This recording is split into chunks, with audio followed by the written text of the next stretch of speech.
If you reckon I'm about to take you on a tour of another amazing home, well, you'd be right. But instead of looking at big space, today, Amy, we're focusing on homes with some big ideas. Tiny houses have really taken off in Australia, and with all these amazing options, I can see why. Now, Amy, you're a qualified plumber and somewhat of an expert in this area.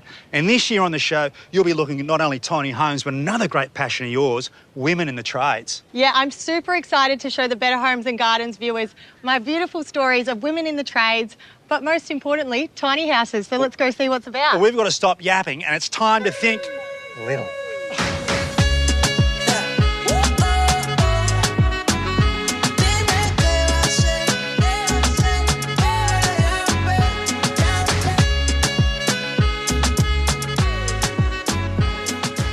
Well, we might be looking at tiny homes, but this one comes with one great big deck. And why not? Outdoor entertaining. Now, important point, if you're putting a tiny home on a site, make sure you face it north so you can take full advantage of the sun.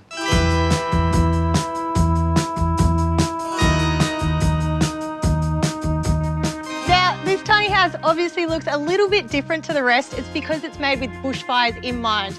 Fire-resistant materials and shutters on the windows.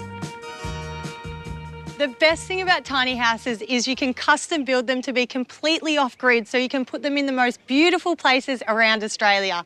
We're talking solar and inverter systems, gas, composting toilets. The world is your oyster.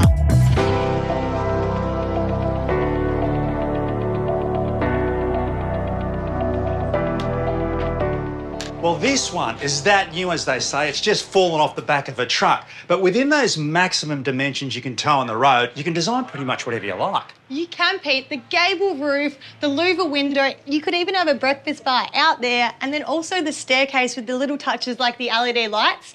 Perfect. Yeah, and it uses domestic materials on the cladding. It's Western red cedar and Colorbond steel. So it's got that real homely feel. I'm moving in. You love this one, I don't love it. Oh, look at the cute little fan. You know I go insane every time you have to catch a Making yourself at home, are you? You've got to test these things out, I reckon. Yeah. Amy, there's so much to see. But I wanted to stop here because this builder's been around for a while. And as you can see, building tiny homes is a big business. It sure is, Pete. This builder has 9 different tiny homes here, ranging from the smallest for $79,000 to the big dog, which I want to go see now. Let's go. I reckon he's got your name written all over it, huh? I'm excited. Wow, I think this is bigger than my house. Oh, really? It's got a sense of mild grandeur with a 2-storey entry. It's 3 bedrooms, but this one maxes out what you can get on the road. It's 3 metres wide by 4.6 high. Definitely need an oversized sticker on the back. Let's check out the bedrooms. Let's go. There's a little master bedroom here and a wraparound window which really breaks up that box-like feel with pretty much everything you need in a compact package. What's going on upstairs, eh? Up here we have 2 bedrooms, decent sizes as well.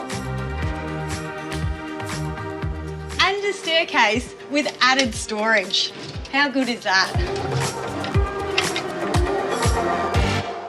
Okay, let's bring it in tight. How small can you make it? This is a teeny-weeny tiny house, basically a caravan on wheels. It actually is, Pete. It's 4.5 by 2.5, so very small. I could even tow it with my car. Oh, you'd be a good driver, I'm sure.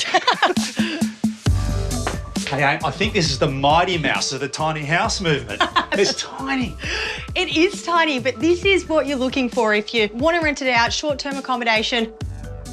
And $72,000, you would make that back in a year. Yeah, and you can hook it up. It's got the services ready to hook into the water and the electricity, but it could be off-grid. It could be. You could put it in a beautiful place, all these windows. Oh, I can imagine it now. As well as traditional tiny homes, there are also portable saunas, floating tiny homes, geodesic domes, and shipping containers. And even this little gypsy number. I reckon I could even back that one in. That is the bomb.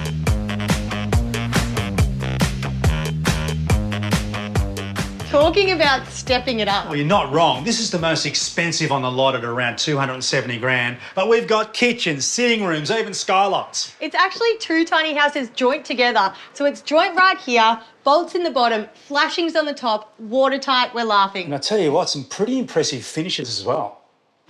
I think it's an important point to make, Amy, that most of the homes we've looked at today are classified as single tiny home units. They're like caravans on the site. But when you start joining units together, certainly in suburban areas, you may need to get council approval. Yeah, and your builder is always happy to help you through that process, or even giving your local council a buzz. They'll sort you out.